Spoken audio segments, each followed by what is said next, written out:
elephant, and I believe you have a filter turned on in the video settings.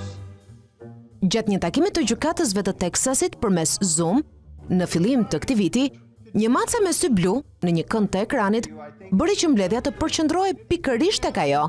Don't know how to remove it. I've got my assistant here. She's trying to, but I'm prepared to go forward with it. I'm here live. I'm not a cat.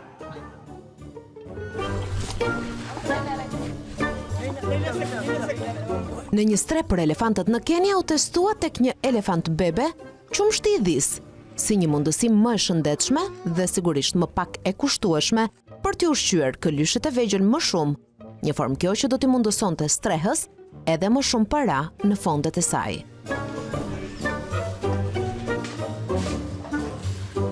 Konteja e Samburu është një ishull i vogël në veri të Kenias, atje ku komuniteti lokal ndihmon në shpëtimin e elefantëve të braktisur dhe këlyshëve të vegjël.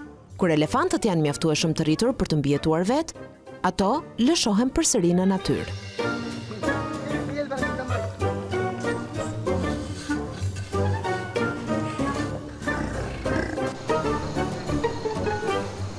Me njerëzit që e shmangën plazhin dhe bregdetin gjatë pandemisë së Covidit, breshkat e vogla senegaleze, gjithnjë e më të kërcënuara, u rishfaqën të shumta në numër.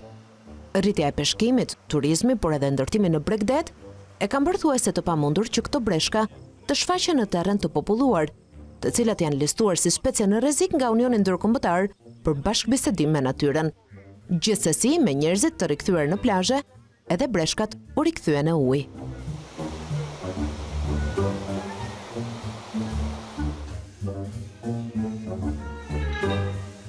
Me antarë të saj nga mosha 60 deri në 88 vjeç, ky grup kërcimtarësh cheerleader në Japoni nuk është as pak i zakonshëm.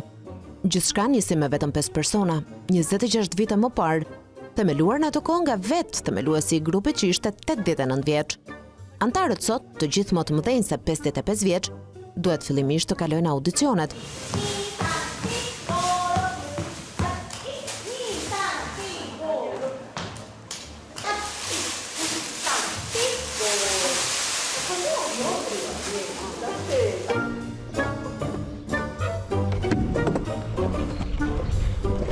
Yoshio Kinoshita është prova e gjallë se mund t'i mësosh truke të reja edhe një qeni të vjetër.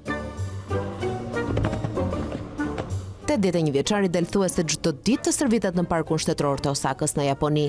Çdo mëngjes për të mësuar truke për skateboard nga djemt dekada më të vegjël se ai.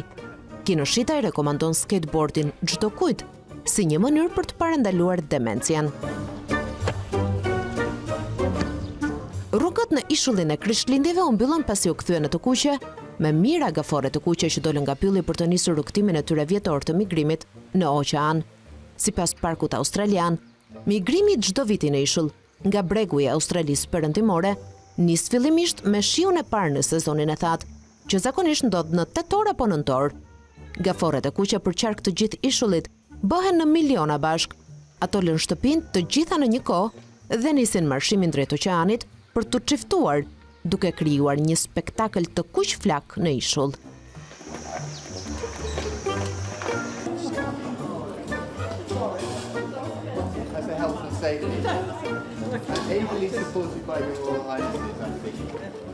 Mbretëresha Elizabeth këmbguli që të pres tortën duke përdorur një shpatë ceremoniale gjatë një eventi të organizuar gjatë samitit të G7-s në Cornwall.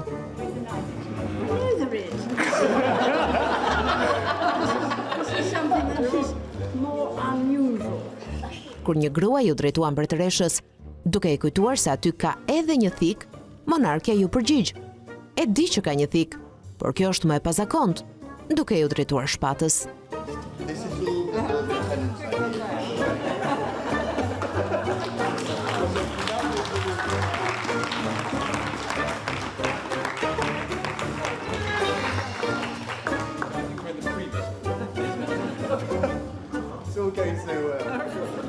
Mbretëresha organizoi një pritje për liderët e grupit të 7 vendeve më të pasura të botës gjatë samitit treditor.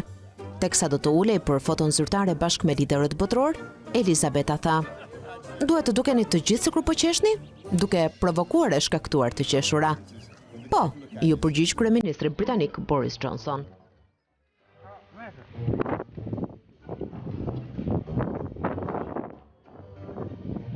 Shkencëtarët shumë pranë kraterit aktiv të vulkanit në jug-perëndim të Islandës përdorën lavën si një zgarë gjigande për të pjekur salçiçe, teksa po studionin shpërthimin e vulkanit.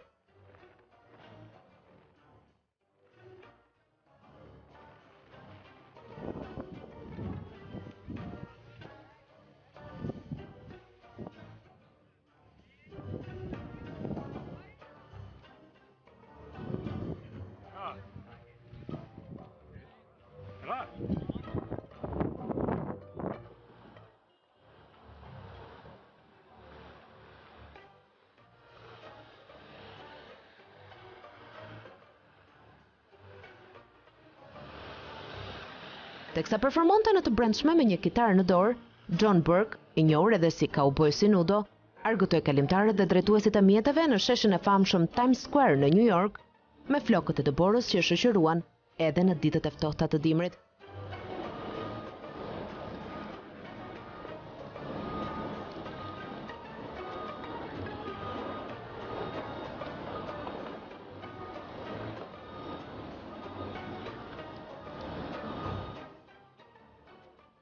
Një stuhi e fuqishme e dobësuar nga Pennsylvania përfshiu qytetin e New Yorkut në datë një shkurt, duke bllokuar qendrat e zonave urbane.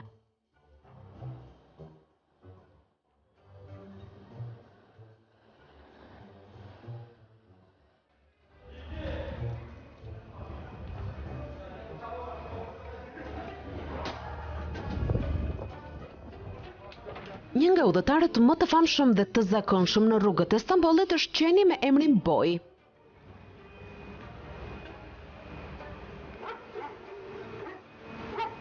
Boj në shet çdo ditë, nga autobusët, trenat dhe tragetet në një nga qytetet më të mëdha të Europës. Si një udhëtar besnik, qeni shëtit çdo ditë, për më shumë se 30 kilometra, me një nga mjetet e transportit publik të qytetit turk. Zyrtarët të Bashkisë së Stambollit kanë regjistruar përmes një mikročipi udhëtimin në çdo ditë të Bojit.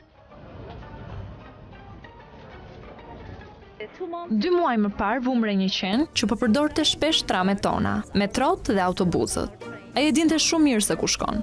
Disi të hipe si të zbres. Ndaj ishte interesante dhe nisëm ta ndjekim për disa ditë. Kuptuam që ai e dinte si funksiononte. Kishte destinacione fikse çdo ditë dhe më pas kthehej në shtëpi. Hava geliyor ha. Në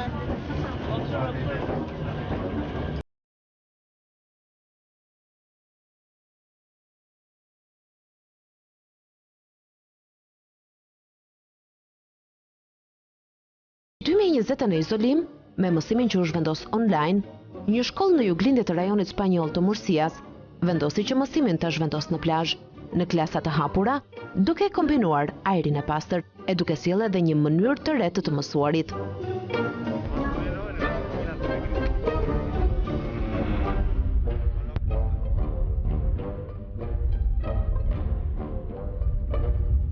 Nxënësit të gjithë me maska u ulën në tavolina, në distancë nga njëri tjetri, shumë pranë brekut të detit. Mësimi ishte pjesë e një projekti në titullin Ajri i pastër, që synonte të ofronte cilësi më të pastër ajri, ku përfshihej edhe mësimin e ajrit të pastër.